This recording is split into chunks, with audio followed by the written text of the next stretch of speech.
मस्त ठोकावी मांडी आणि वर न्यावी बाही, अहो चवीने खाणं सुद्धा काही खायचं काम नाही. सर्वप्रथम वाढलेल्या पानाकडे असं डोळे भरून बघावं, वदनी कवल म्हणावं आणि यज्ञकर्माला लागावं. आता ज्याच्यापासून सुरू होतं हे वाढलेलं पान, पदार्थ करा कुठलाही, याला विशेष असतो मान. अंदाजाने वापरावं लागतं, चिमूट चिमूट नीट. असं जरा डावीकडे असतं बघा पानामध्ये मीठ. तिथून पुढे सरकलात की टप्पा चमचमीतपणाचा, जिथे असतं लोणचं, चटणी, मिरचीचा ठेचा.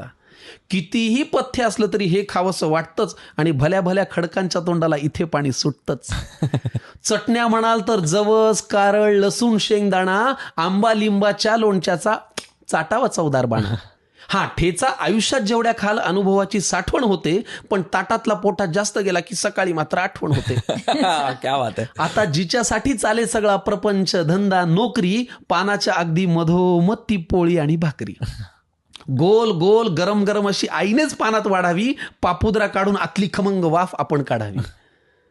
मग मनसोक्त जेवणाऱ्यांना मुळी नसतं डाएटचं कारण इथून पुढे येतं पानात ते चिंच गुळाचं वरण. मग बाजूला कोण आहे याची चिंता आपण का करावी, अशी वरणात पोळीत कुस करावी आणि फुरकी मारावी. किती छान. याशिवाय हे बिचारं पोट काय दुसरं मागतं. हा पण चांगली भाजी करायला मात्र कौशल्यपणाला लागतं. चिरलेली, निवडलेली, वाफवलेली किंवा भरलेली. काहींच्या घरी तीही पण असते हो, कालची थोडी उरलेली. उगाच जास्त क्रेडिट त्या कोंबडी बोकडांना गेलंय. या भाज्यांनी आपलं जगणं सांगतो खरं समृद्ध केलंय. चांदीच्या ताटातही शोभून दिसते मेथी, भेंडी आणि गवार. सोन्याचा चमचा असला तरी खाणार हेच, ठाकरे असो वा पवार. मग पुढे एकदा पोट भरलं की सुटतं हे अवघड जगण्याचं कोड. एकदा पोट भरलं की सुटतं हे अवघड जगण्याचं कोड.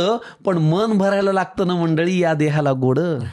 मग एवढं जेवणही राखावा बरं आग्रह करणाऱ्याचा मान, आणि चाटून पुसून स्वच्छ करावं ते वाढलेलं पान. मग ढेकर देऊन पलंगावरती देह टेकवावा थोडा, इतक्यात कुणीतरी आणून द्यावा लवंग खोचलेला विडा. हेच ते वैभव आहे ज्यासाठी सगळे कष्ट करतो, पण समोर आल्यावर मात्र न जेवता फक्त पोट भरतो.